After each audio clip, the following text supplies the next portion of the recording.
Classic combinations. Do not forget about this one. Sausage, white beans, and escarole.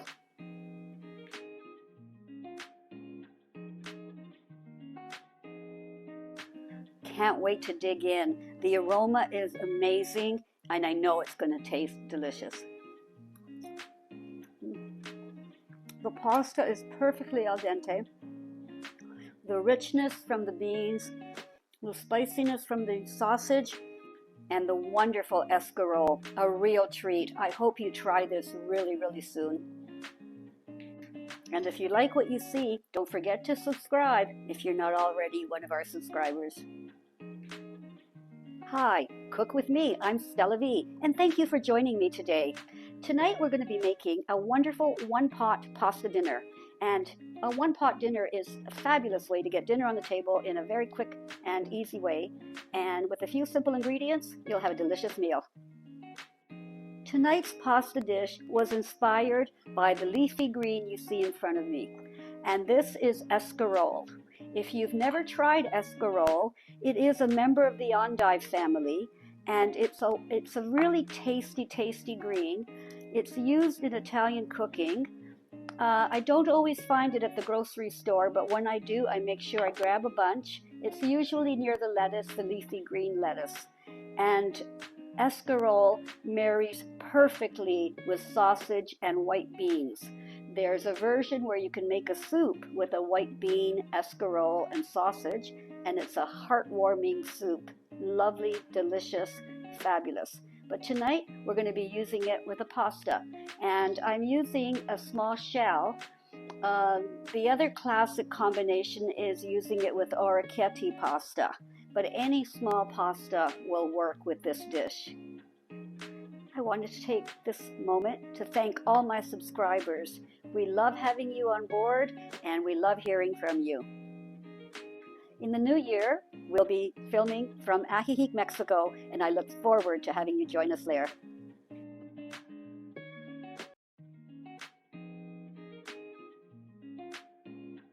As you can see, all we have are a few simple ingredients, and this will turn into magic, a wonderful meal. Some 1.5 pounds of sausage.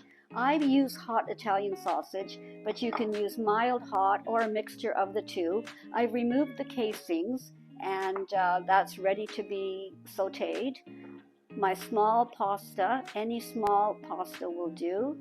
I've simply taken a can of white kidney beans and drained them, and then I've roughly chopped a bunch of escarole. A few liquids. I have 3 cups of chicken stock and 3/4 of a cup of white wine, and very simple seasonings. 3 cloves of garlic chopped up, some salt and some pepper, and that's it.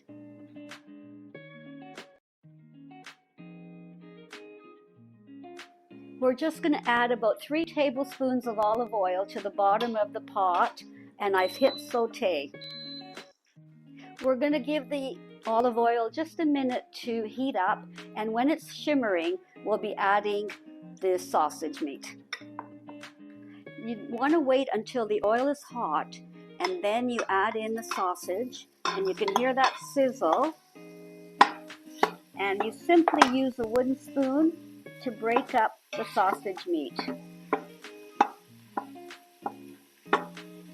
We're going to sauté this until it's all crumbly and brown. It takes about 2 to 3 minutes.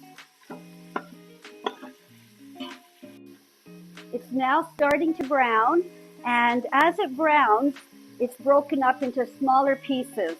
That gives a lot of flavor to this meal.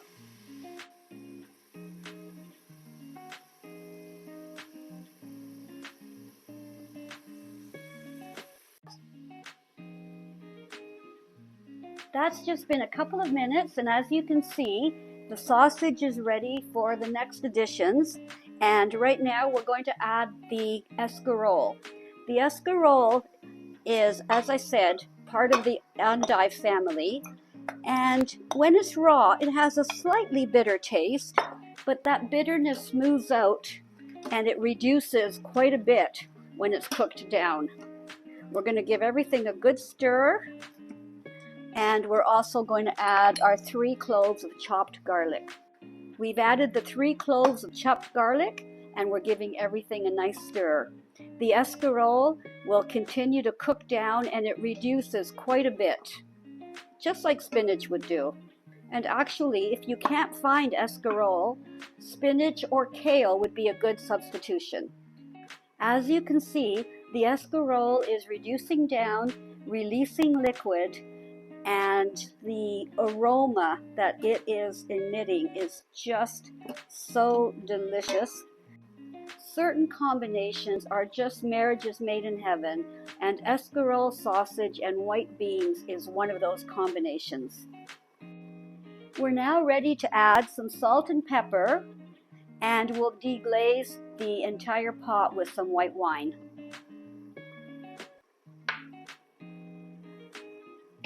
Give it a stir. And I have about 3/4 of a cup of white wine. I'm going to add that in and give everything a really good stir. We want to make sure that we are getting any brown bits that may be sticking to the bottom, to scrape that, and it'll become part of our sauce. As you can see, it's really coming together in this luscious sauce. The greens, the sausage, everything is starting to work together. Now that we've deglazed our pot, everything is really melding together. Time to add our 3 cups of chicken stock.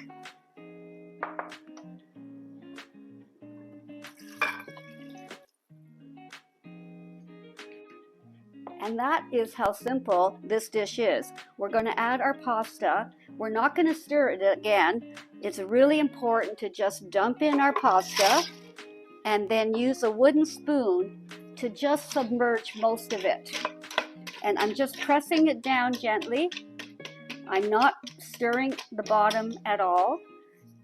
I am just making sure that most of the pasta is pressed into the liquid. As you can see, the pasta is submerged in the liquid. Everything is done. All we're going to add now is our lid and put it on pressure cook for 6 minutes. I'm making sure that the lid is turned to sealing. I'm canceling Sauté, and I've set the timer for 6 minutes on high pressure. I hope this shows you how quickly and easily you can put dinner together, and all it takes is a few ingredients. Your inspiration could be anything from your pantry or your fridge, and for this dish, my inspiration truly was the escarole. And with the escarole, it just meant sausage and white beans, and tonight I chose to do a pasta with it. If you like what you see, simply hit that subscribe button, and we will alert you to our next video. And while we're waiting for the pot to come to pressure and to cook our pasta dish, now's a really good time to tell you about my favorite tool in the whole kitchen, and that's my Microplane zester. I use it for all my hard cheeses, for my lemons, my limes, but it has a million uses in the kitchen. And with hard Parmesan cheese, all you have to do is simply eat really easily, applying no pressure at all, and you have wonderfully grated hard Parmesan. And in the description, you'll see a link to Amazon where you can find all the wonderful Microplane kitchen tools.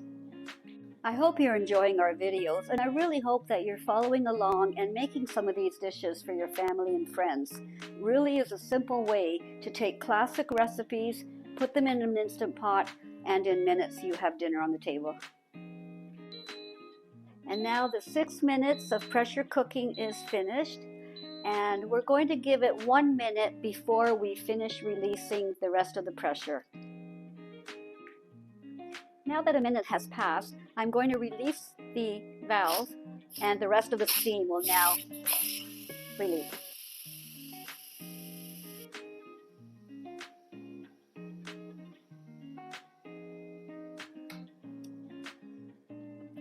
And now that all of the pressure is released from the pot, safe to take the lid off. As you can see, now it's time to stir our pasta, and everything is cooked. The pasta's perfectly al dente. And we'll just give everything a big stir. And time to add the beans.